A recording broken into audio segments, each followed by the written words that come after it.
Teman-teman sekalian yang dirahmati Allah Subhanahu wa taala, yang semoga selalu dijaga hatinya oleh Allah Subhanahu wa taala agar selalu thiqah billah, agar selalu percaya dan yakin kepada Allah Subhanahu wa taala.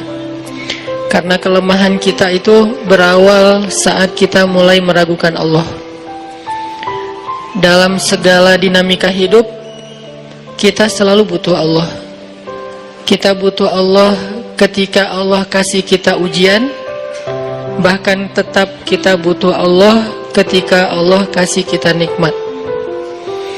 Kalau kita butuh Allah saat diuji, agar kesabaran kita terjaga.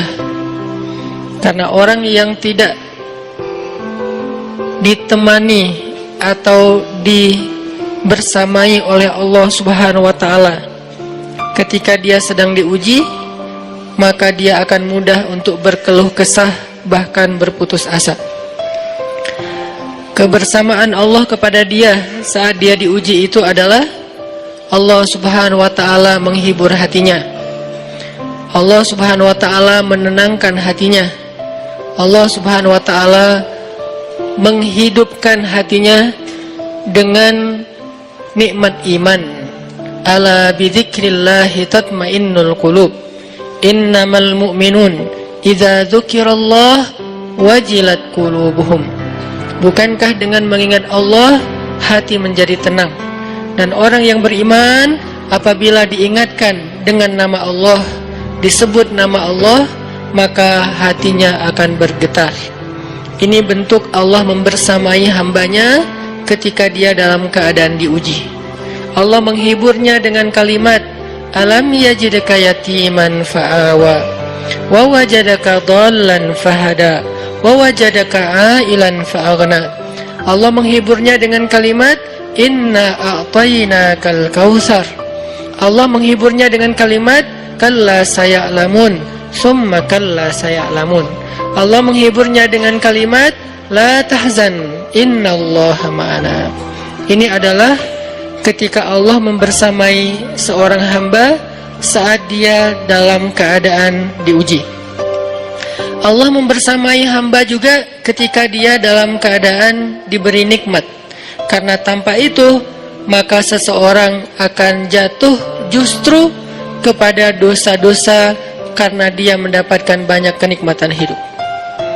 Kalau Allah Subhanahu wa taala tidak menjaga dia saat dia diberi nikmat, maka nikmat itu justru menjadi jalan bagi dia untuk terjerumus kepada banyak dosa.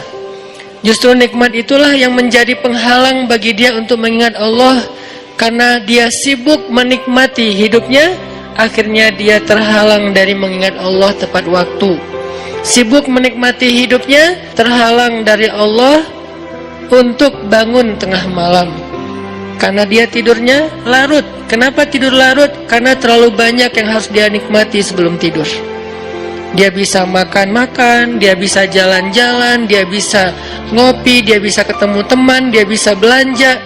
Bahkan dia nunggu midnight sale untuk bisa menghabiskan nikmat yang Allah kasih kepada dia.